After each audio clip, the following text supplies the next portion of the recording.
So here comes this thought, this idea, and right along with it, so close with it that you think that it happens simultaneously. You feel the emotion of it, because the emotion of it is the indicator of the gap between the vibration of your thought and the vibration of the thought of the source within you. So when you feel elation, you're right there. There's no gap. You're right there. And that's why you received that thought. That's why that idea was so strong.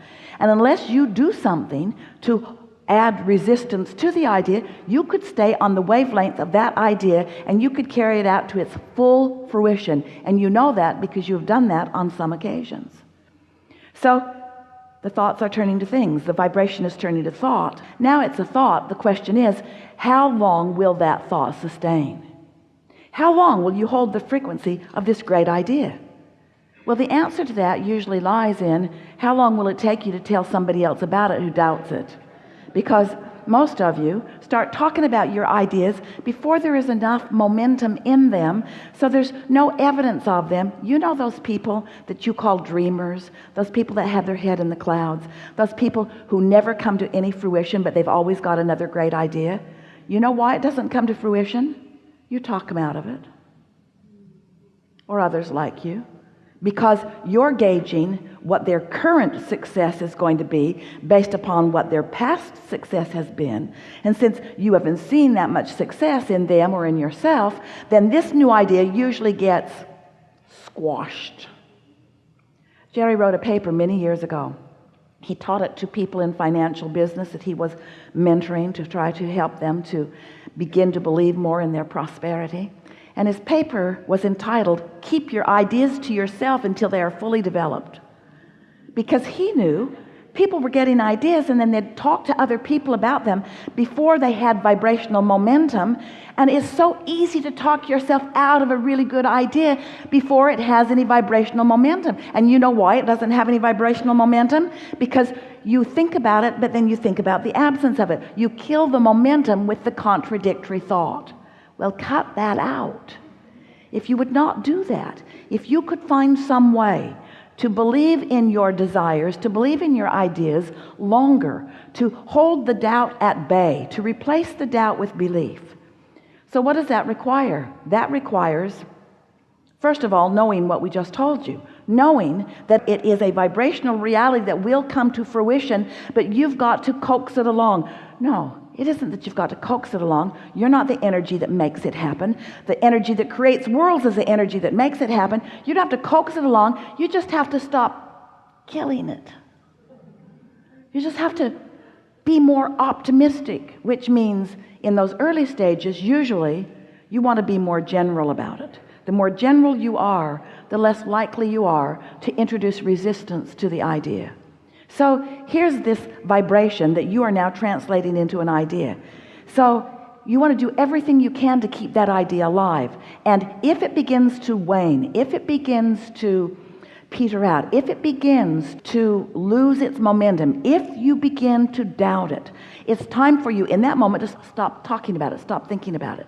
Because at that point, the more you talk about it, the more you introduce more of the contradictory energy to it. You see what we're getting at? Do you know you could give birth to an idea, never think about it again, and it would come to full fruition? It's just not logical that you won't think about it again.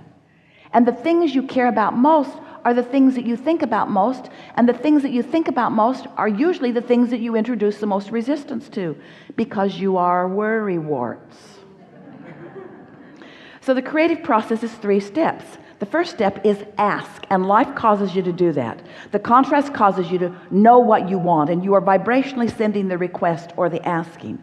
Step 2 is source becomes the vibrational equivalent of what you've asked for, lines up with it so powerfully and begins emitting a signal which law of attraction is responding to.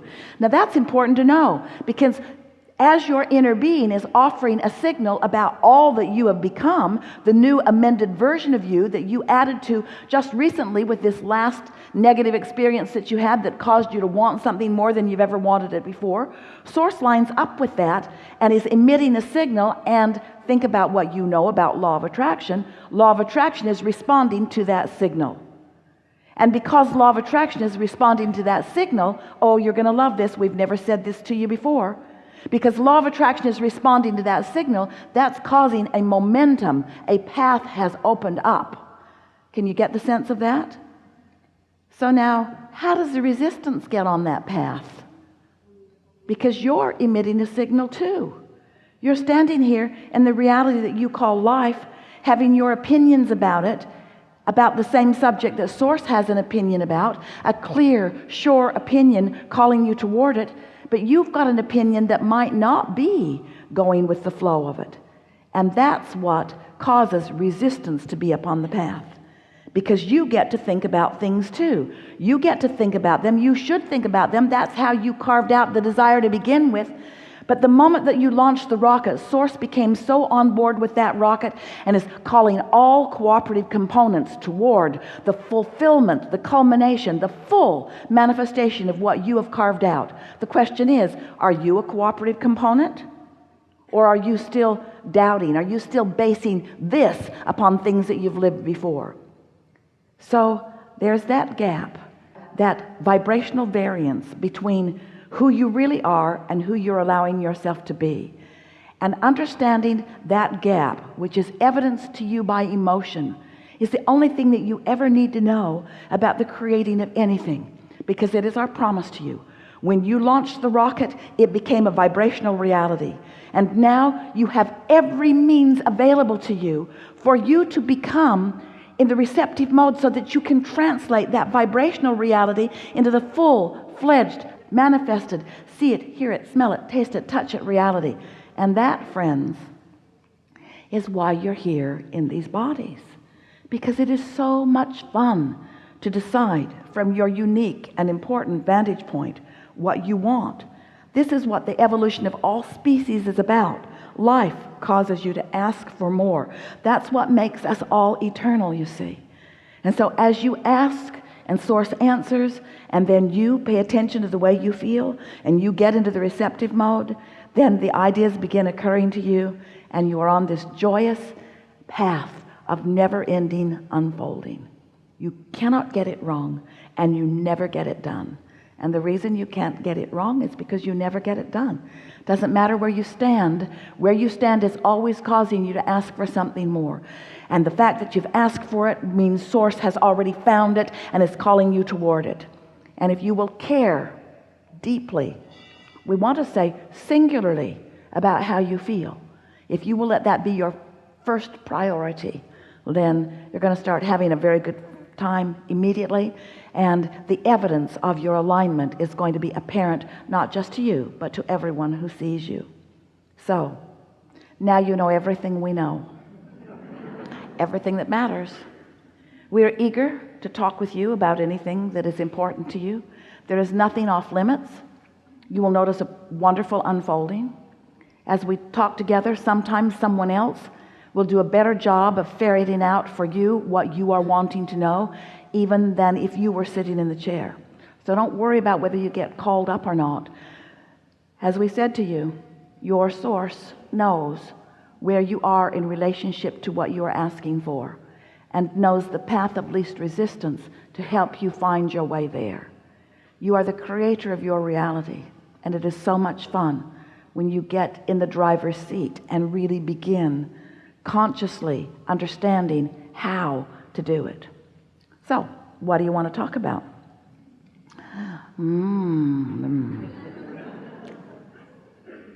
A lot of trouble in this room. Gonna have a wonderful day. Let's begin here on the aisle. Hello. I'm here about life purpose. Life purpose? And being aligned with it.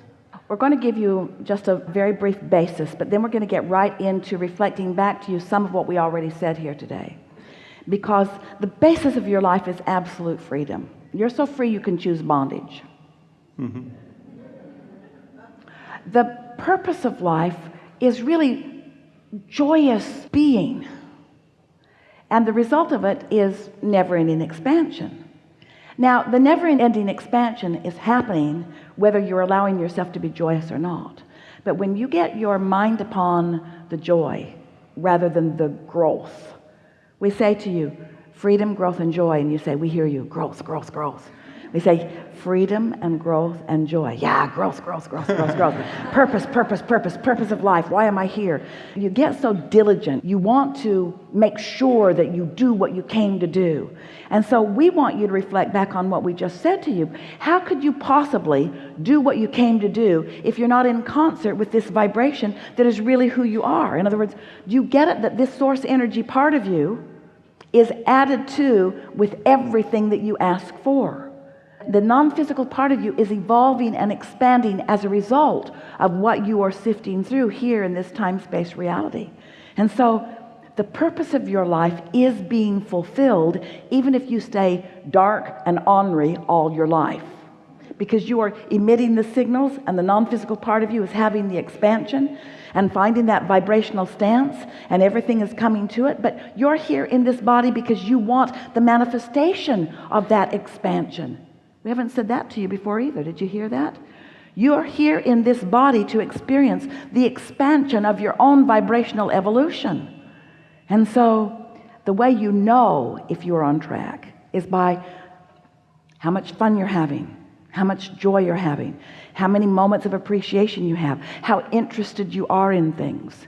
If you're bored and depressed and discouraged and sad, then in those moments, that's your indication that you're in a different frequency and you're not allowing yourself the realization of your own expansion. So there are a lot of things we want to say to you. First, let's say that your first order of business, the thing that matters most about fulfilling your reason for being here, is to be in a vibrational stance so that you can feel how you are adored, so that you can feel your worthiness, so you can feel and allow your blessedness, so that you can allow each moment with all of its ripe opportunity to be joyful to happen in this moment. Don't you have those experiences where you get all tuned in, tapped in, turned on, and everything just flows so well? It feels like the whole world is your personal concierge, just looking for ways to surprise and delight you. That's the way it is supposed to feel all the time, you see. You have so much intelligence, infinite intelligence rooting for you. So the purpose of your life is to find some way to get in sync with that so that you can fulfill the purpose of your life, which is to sift through the data and launch new rockets, so that you can experience the purpose of your life, which is the manifestation of all of those things that this life has helped you to carve out. The purpose of your life is to be here and be now, in this moment where all of your power is, the junction where you meet you, where everything converges right here and now. The energies of infinite intelligence and you converge right here, right now. How receptive are you to that fullness, you see? You know how when you get together with friends and you're drunk? No, not that part. And you're really having a good time, and you're in love with all of them, and each one of them is just bright and beautiful, and you're just dovetailing in and out with each other, and everybody's funny and everybody's interested. Those moments of co-creation, that's how your work is supposed to feel. That's how your relationships are supposed to feel. Cooperative components all around you. And there are cooperative components all around you now, but here is the piece. This is the piece we so want you to hear. If you've taken the time to figure out what your path of least resistance is, and where's this path of least resistance, path of most allowance, path of least resistance, path of most allowance, where's it leading? It's leading to alignment with Source. It's leading to the alignment between you and you. That's where that path leads. So if you've taken the time to tune into that, one who is connected to that energy is more influential than millions who are not. So when you take the time, when you care about how you feel, and you take the time to tune to that frequency, then everything that you are about is more interesting, more fun, more delicious. And then the people who surround you must be that too. Either they are or they vibrate right out of your experience. Once you begin to sustain those higher frequencies, the people in your life will usually join you. In some cases, vibrate right out. That's the purpose of your life.